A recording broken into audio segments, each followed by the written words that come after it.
Today our text is Mark chapter 2, beginning in verse number 13. Mark 2:13. Had a week off. Let's see if I still remember how to do this. Here we go. This is the word of the Lord. He went out again beside the sea, and all the crowd were coming to him, and he was teaching them. And as he passed by, he saw Levi, the son of Alphaeus, sitting at the tax booth, and he said to him, "Follow me." And he rose and followed him.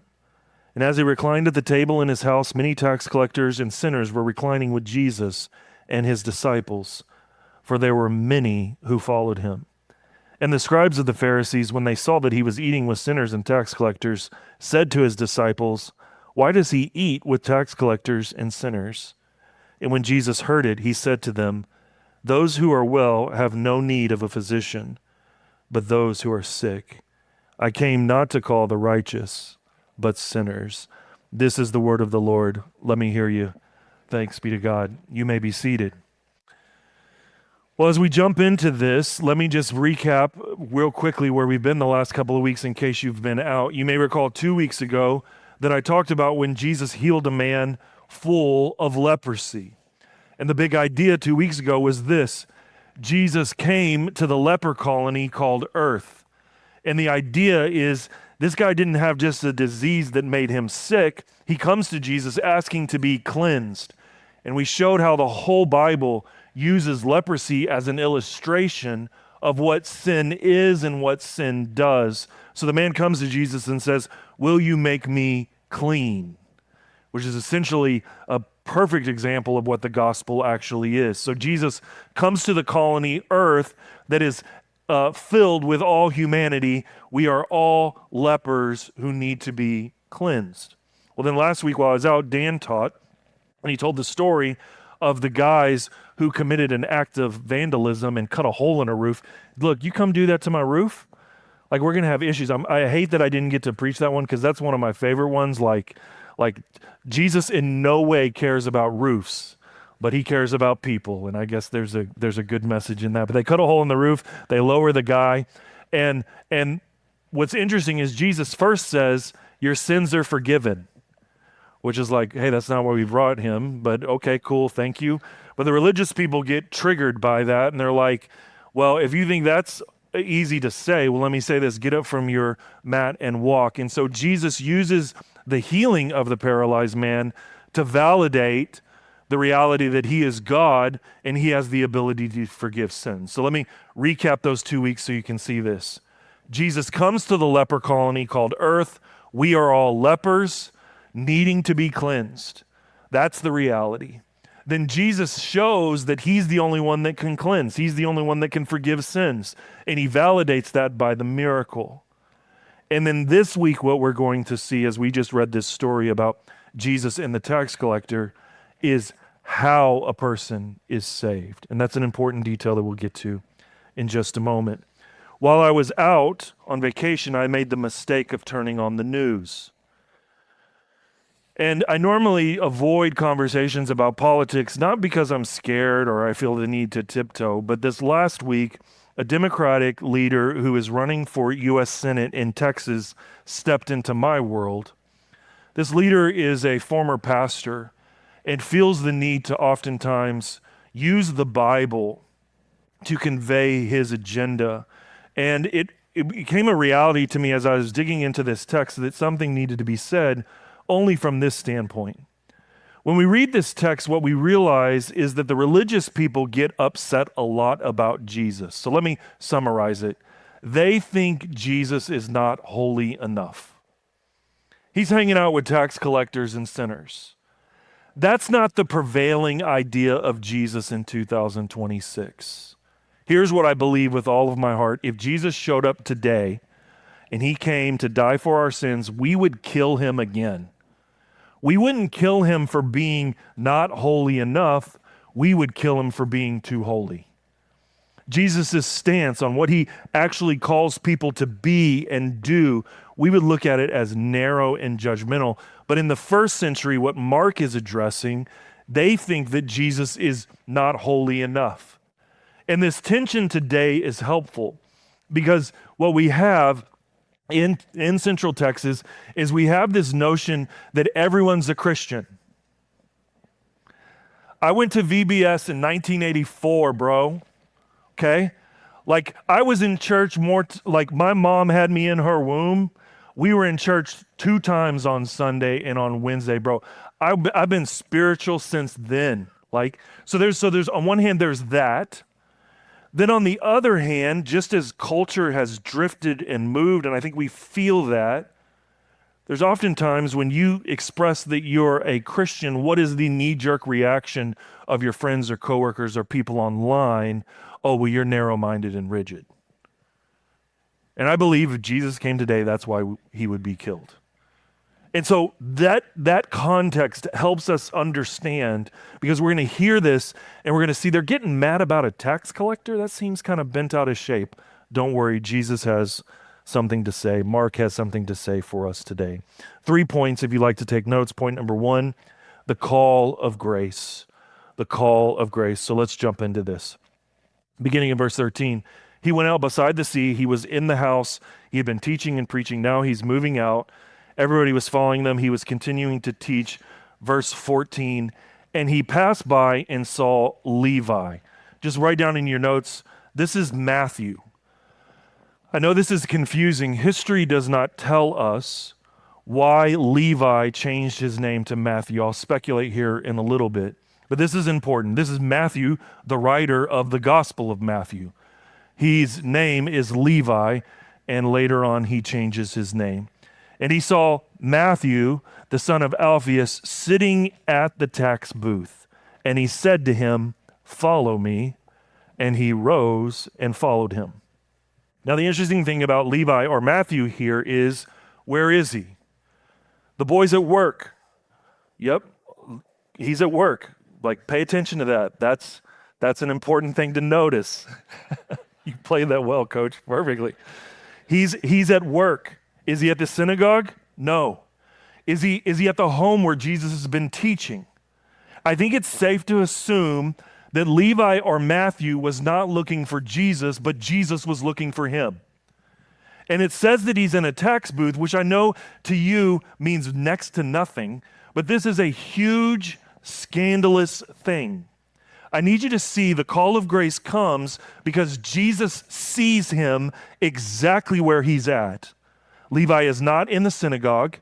He's not presenting himself as spiritually ready or open for a conversation. He hasn't figured out a way to clean up his life and get his junk and act together before he comes to church. He's sitting in the very place that represents both his sin, his shame, his greed, his compromise, and his betrayal. But look at me. Jesus sees him and goes to him. Everyone else in this culture, and I'll explain this and unpack this greater in just a moment, sees Matthew as a traitor. Jesus sees him as a disciple. Everyone sees him as a man to avoid at all cost. Jesus sees him as a man to call in.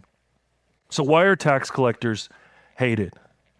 Now look, I don't know if any of you work for the IRS. I apologize if this is offensive to you. Just brace yourself. This is going to be the least offensive thing I do all day. So we're just going to keep offending everyone. So that way, I'm just trying to be efficient. I just want all the emails to come tomorrow and I can knock them out. Why are tax collectors hated? Is it because they're with the IRS? No. I mean, the IRS, I don't know that IRS agents have many friends, but it goes far more deeper than this. Israel lives as occupied captives of Rome. Rome taxed Israel for everything. Every road that they rode on, every city, every time they walked into it, there were taxes for them to go to the temple to worship. There were taxes on the things that they purchased. There were property taxes that continue to rise every single year, and HOA fees that continue to rise every single year. And I still don't have a pool, but whatever. So this wasn't just like you pay taxes one time. It was a nonstop nickel and diming. To make it worse, though, And I'll use the best illustration that I could come up with that really make you feel this is impossible. This could never happen, but let's just put our thinking caps on. Imagine for a second that California invaded Texas. Okay? Now I know that this is crazy, but then California rules over Texas, and every time you drive on a bridge or a highway, you complete a transaction at the gas station, all the taxes were sent to California, not to improve your world, not to improve your livelihood in your community, but they were sent to California. And then on top of that, what they did is they didn't hire Californians to collect the tax, they hired Texans. That's what Matthew is. Matthew is a Jewish man who is employed by Rome to gather taxes. And he is completely at liberty to charge at his discretion at any time what he wants. He has to give a certain amount to Rome, and he can keep as much as he wants for himself. So imagine living under an oppressive regime where taxes are being hit at you all the time. Those taxes are being sent to that regime that is wicked, and then one of your own countrymen is pocketing off of your suffering. That's who Jesus went to and called. Jesus calls that man. He says, "Come, follow me." Is this not grace? What I love about this that's so true is you need to hear this probably louder than anything that I'll say for the rest of the day. Only sinners go to heaven. The only people in heaven will be sinners. And here, what Jesus shows us is Matthew is the most despicable of all people, and that's who Jesus chooses to go to. Since I'm offending, let me just go there and say this. Modern depictions, like in the TV show The Chosen of Matthew, are completely incorrect. Trying to show Matthew as a likable mathematician, while I appreciate the creativeness, it totally underplays the important reality of what a tax collector was. The tax collector was the opening gateway to the most vile and wicked people in the first century. Think about this. Tax collectors were to be avoided by Jewish people at all costs because, number one, they hated them for being traitors, but number two, because the tax collectors were more like the mafia than the IRS. Because what would happen is an individual would want to be a tax collector, they would pay an enormous franchise fee to win this award from the state of Rome. Then they would gather together, they would open up gambling rings, human trafficking, prostitution. This is where they would smuggle in swine and pork. Jewish people can't have bacon, but there are people that love bacon. And so they would have all these underground things. And the tax collector, because they are the community outcast, they would be the first people because A, they had the resources, and B, they were rejected by everybody. This is the deep, dark underworld of first century Israel. And that's who Jesus goes to. Matthew rises when grace is presented to him. He says, "Follow me." Matthew gets up out of the tax booth and walks away. The other Gospels tell the same story, and it says this. It says, Matthew left everything. He left the amount of riches. I don't think there was a deposit he got back on his franchise fee. He left it all. The Gospel of Mark tells us exactly what follow me means. To come under the lordship of Jesus Christ as both a servant and a student. And that's what Matthew did. Listen, the other disciples are fishermen. They can go back to the water anytime they want and drop a line in and start fishing. Matthew can't go back to his booth. Levi or Matthew could not easily go back to his life. His decision to follow Jesus was costly, decisive, and a complete and total break from his old life.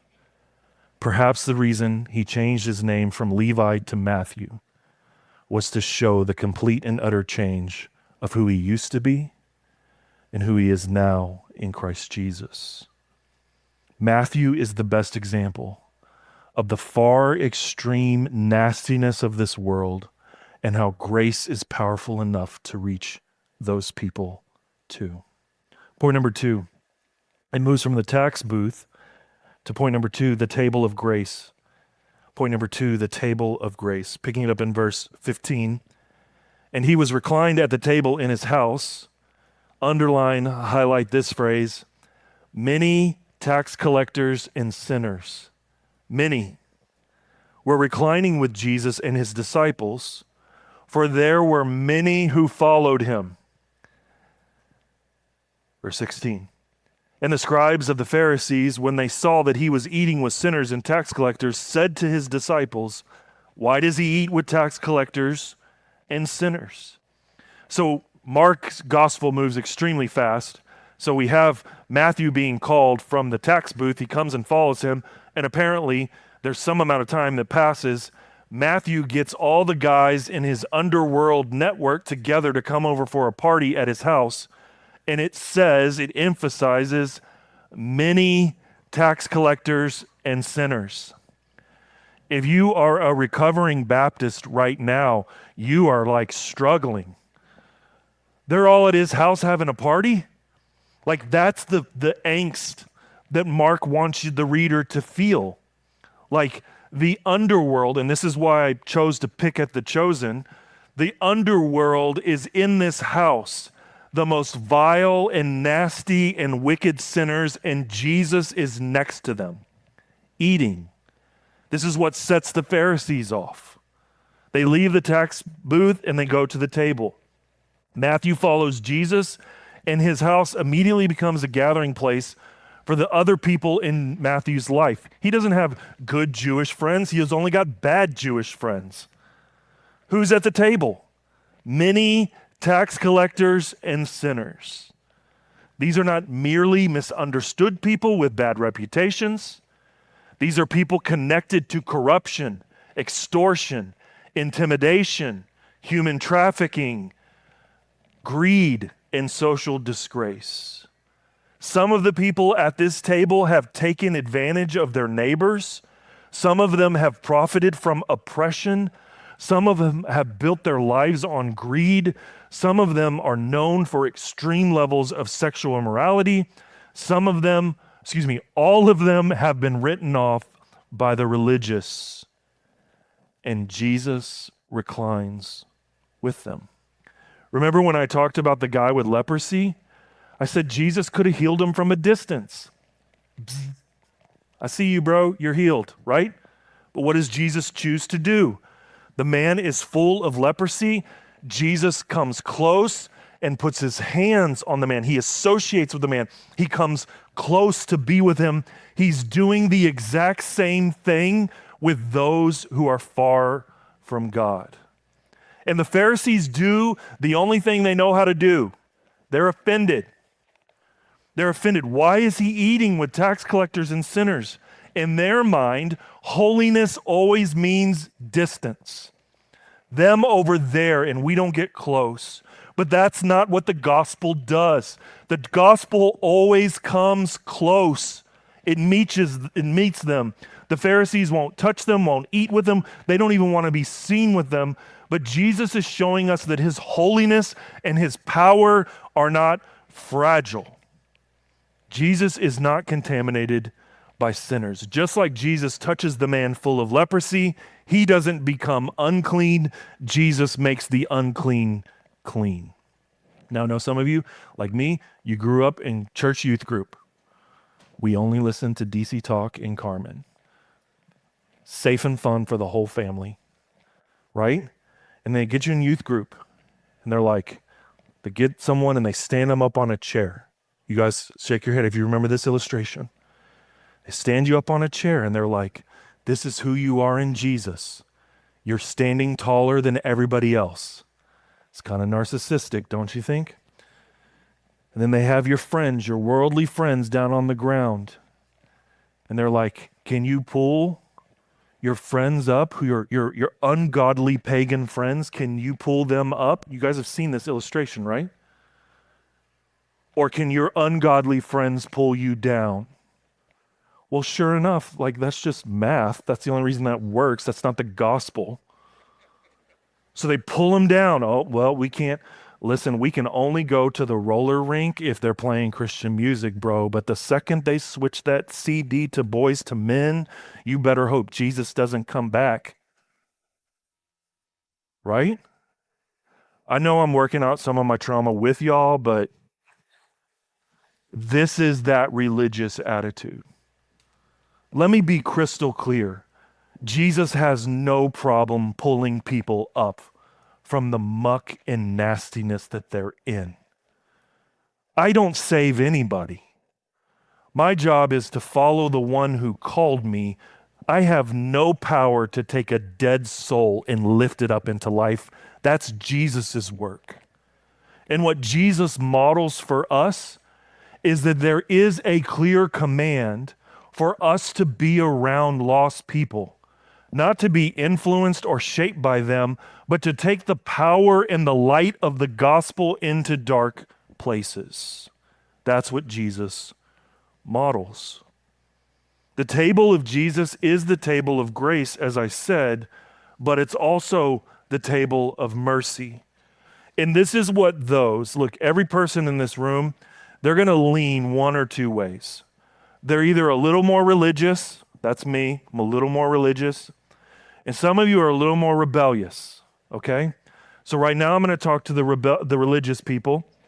Don't worry, rebellious people, I'm going to kick you in the face too. You're all going to get it, like it's going to be fine. But to the more religious people, you need to hear the difference between grace and mercy. Religious people love grace. They don't love mercy. I want you to think about that. You're like, well, I don't know the difference. I'm going to help you. Religious people love grace. They don't love mercy.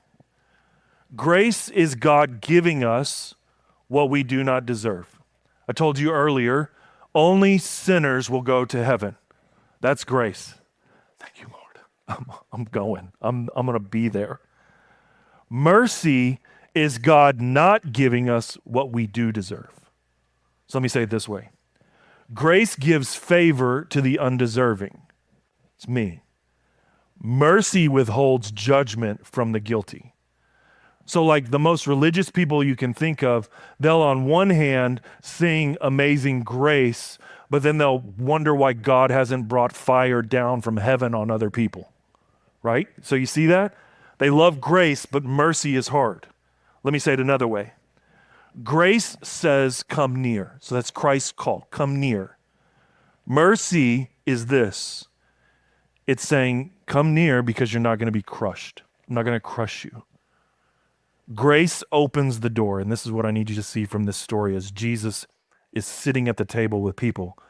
Grace opens the door to Matthew and his friends, but mercy is to sit down with them in their brokenness. That's what Jesus is doing. It's always easy and it's simple. That's why people do this. They pick the ditches. They pick one of two ditches, the rebellious or the religious. If Jesus came today, there's more rebellious people. They're going to say Jesus is too hard and too narrow and too serious about sin. That's one ditch. The religious people in this text, which still exists today, they're going to say Jesus isn't holy enough and he needs to burn that whole city down. Okay? The table of Jesus confronts us, though, in every age. In Jesus' day, the religious world is saying, Jesus, you're too close to the sinners. In our day, the secular world says, Jesus, you're too serious about sin. But the Bible and what Jesus is trying to do is to not let us do either one of those things. Jesus is not the distant religious leader who refuses to get near in the messiness, but Jesus is not the permissive cultural figure who says nothing in you needs to change. Jesus is, as the religious leaders as a jab calls him, the friend of sinners, to which I say, he's my friend. because I'm a sinner. He is the holy friend of sinners. The table of Jesus offered at every age because it refuses both legalism and the license to continue on in the life that you live. It's June, which means in our country, there are going to be parades thrown this month for things that there should be funerals thrown for. Jesus would stand in this age, and it's not that he's being too rigid or too hard. It's that he's coming with grace and mercy, truth and grace to say, repent, follow me. Be my servant and my student. With clarity, that's how he would stand in our day. Legalism will say, clean yourself up, make yourself holy and clean, and then come to Jesus. Jesus rejects this. Rebelliousness will say, I just want to come near to Jesus and receive his benefits, but I want to remain the same. Don't get into the private parts of my life, Jesus. But Jesus comes and he says, come near, because I'm the only one who can forgive and save. Church, if we have received mercy, as this text shows us, we should become inviters to mercy. Not a table where sin is ever affirmed or celebrated. Not a table where sinners are shamed, but to the table where Jesus welcomes sinners and calls them into new, radical life. That is why we exist. Point number 3, the physician of grace. The physician of grace. Verse 17. So Jesus hears the guys saying, why is he with tax collectors and sinners? And so Jesus answers. And when Jesus heard it, he said to them, those who are well have no need of a physician, but those who are sick.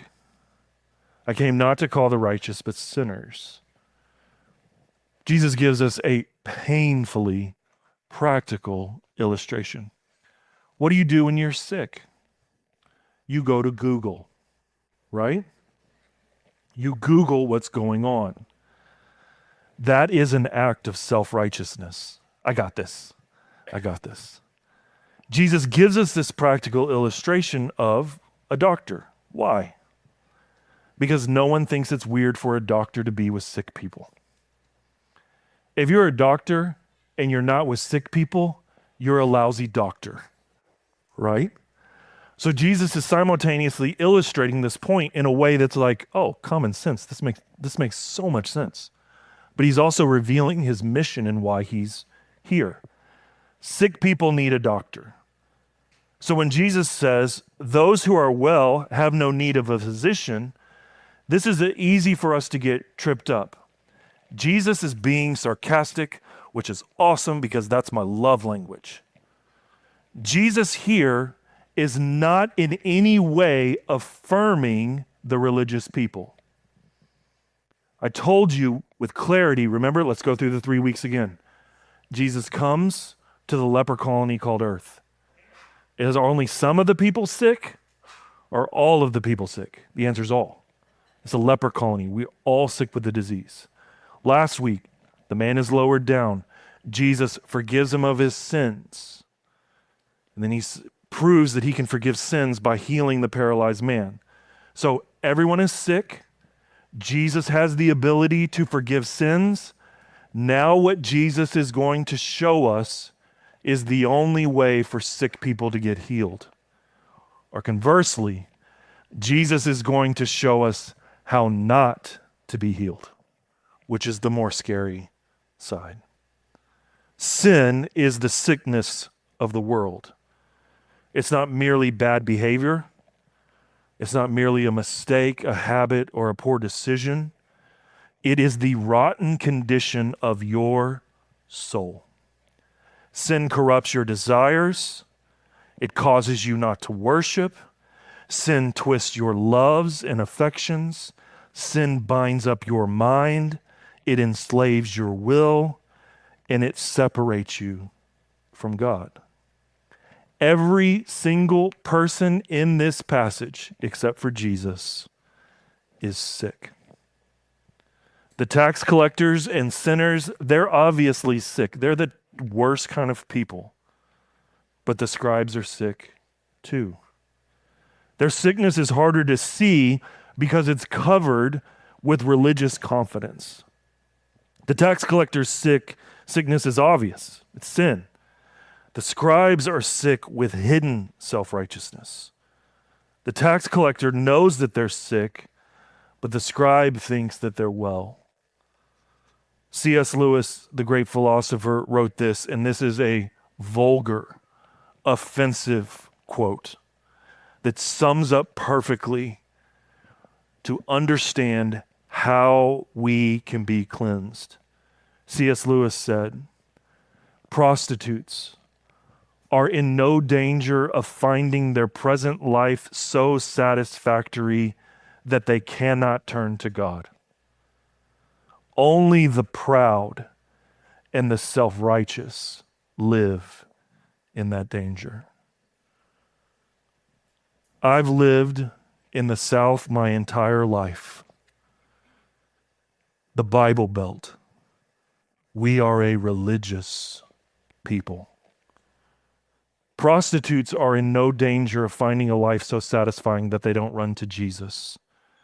But there is something so fundamentally cooked into our water that we are prideful and self-righteous.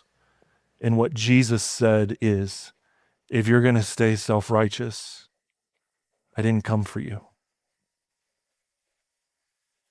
I didn't come for you. I came to those who know they're sick.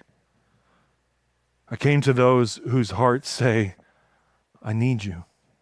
Oh Lord, I need you. Heaven is full of sinners. Hell is full of the self-righteous. The good news is that Jesus, for now, is still calling. I did not come to call the righteous, I came to call sinners. So who are you? Don't miss this word, call. Jesus comes to the booth of Matthew and he looks at him and he says, follow me. And he does. He's not merely just sitting with sinners, he's calling them. He's not merely exposing the Pharisees, he's calling them. He's not affirming the tax collectors and their greed, compromise, or corruption.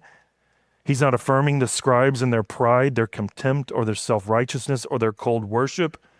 He's calling all of them to himself. So whether you're more religious or more rebellious, we all have the exact same need. It's Jesus. Jesus explains this quite perfectly, this same exact point in the Gospel of Luke, if you'll turn over there, Luke 18. Luke 18, beginning in verse number 9. Luke 18:9.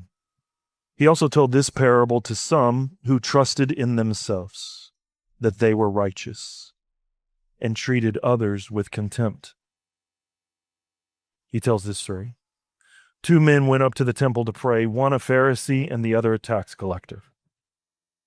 The Pharisee, standing by himself, prayed, God, I thank you that I am not like other men, extortioners, unjust, adulterous, or even like this tax collector. I fast twice a week. I give tithes on all that I get. And then watch the contrast. Verse 13.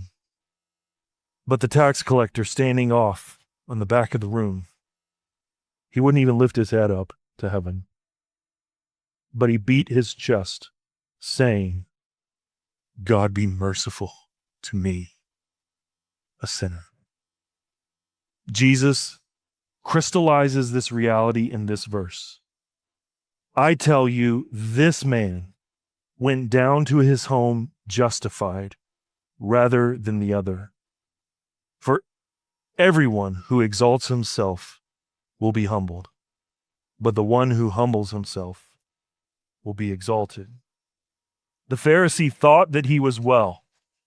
showed up to church every week, tucked his shirt in like a good boy and tied them, did all the things. But he went home sick. The tax collector knew that he was a sinner and had no business approaching God with anything. He came in sick and went home justified. I want that to be me. The question is not, are you better than Matthew or the person next to you? The question is, are you willing to admit that you need mercy from the only one who has the saving power? It's the first Sunday of the month, so we will take corporate communion as a church body. I'll ask the ushers to begin to distribute the elements. And what a perfect day for us to summarize the power of the gospel in the taking of communion. As they distribute, if you'll listen carefully, at the Oaks, we practice what is typically called open communion, which simply means you do not have to be a member of our church, but what we do ask is that you're a member of the family of God. The New Testament is explicit.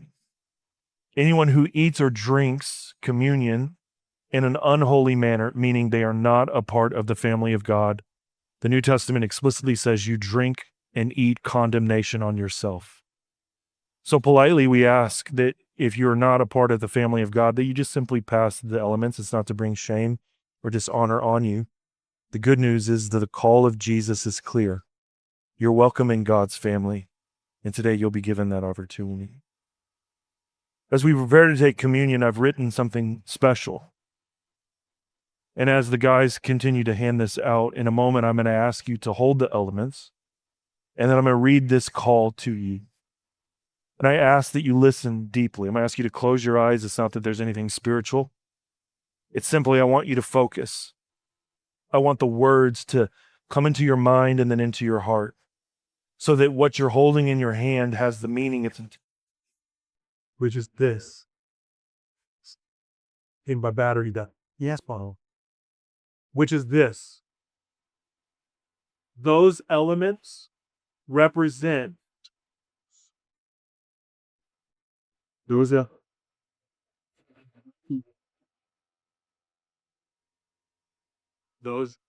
elements represent. That's big. That's big. Oh, it's this. Those elements represent the only way we'd be saved. You cannot save yourself, religious brother, sister. Rebellious brother, sister. You're not too far gone because of what that symbol means. And so it doesn't matter who you are. Every person in this room needs Christ. Yes. Me first.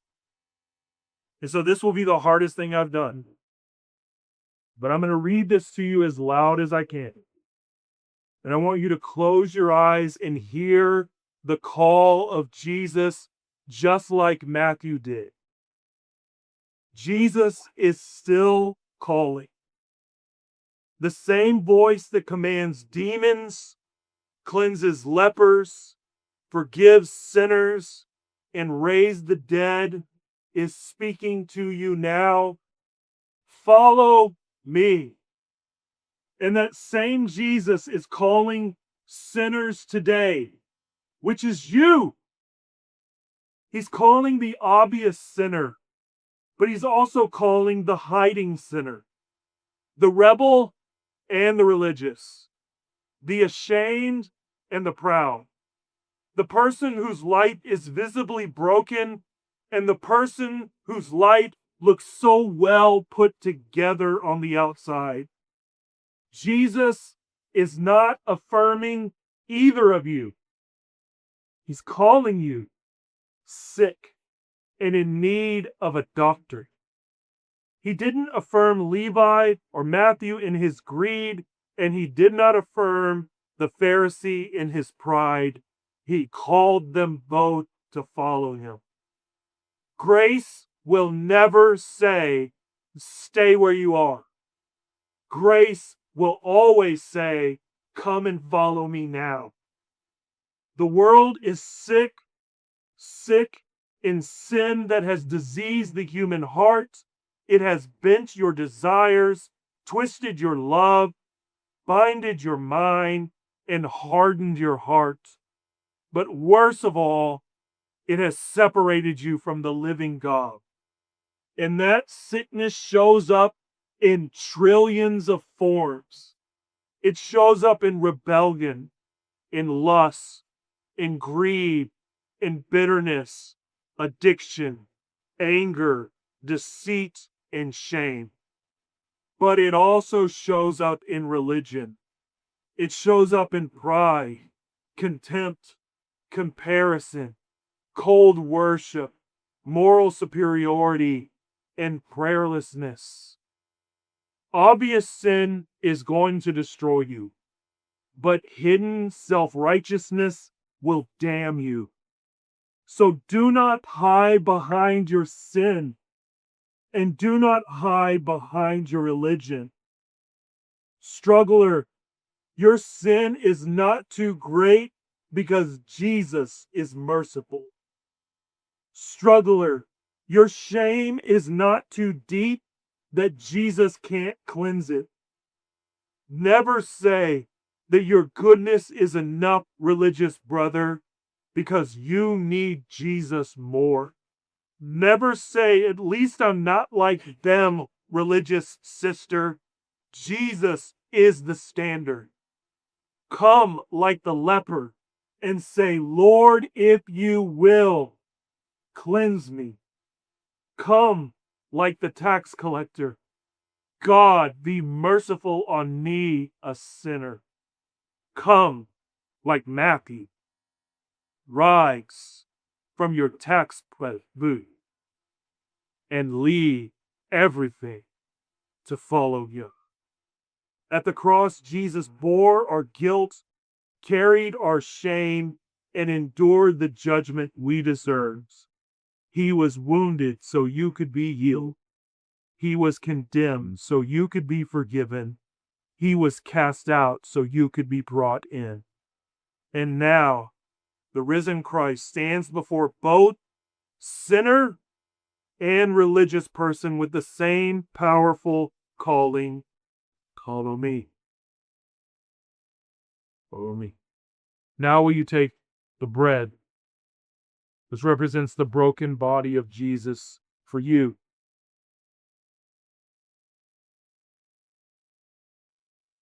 And now the cup, which represents the blood of Jesus, spilled for you for the forgiveness of sins. And now, perhaps in God's providence, I don't know if the microphones are going to work. I do not know what's going to happen next. And maybe in God's providence, this is perfect. Because now the people of God are going to have to carry the singing.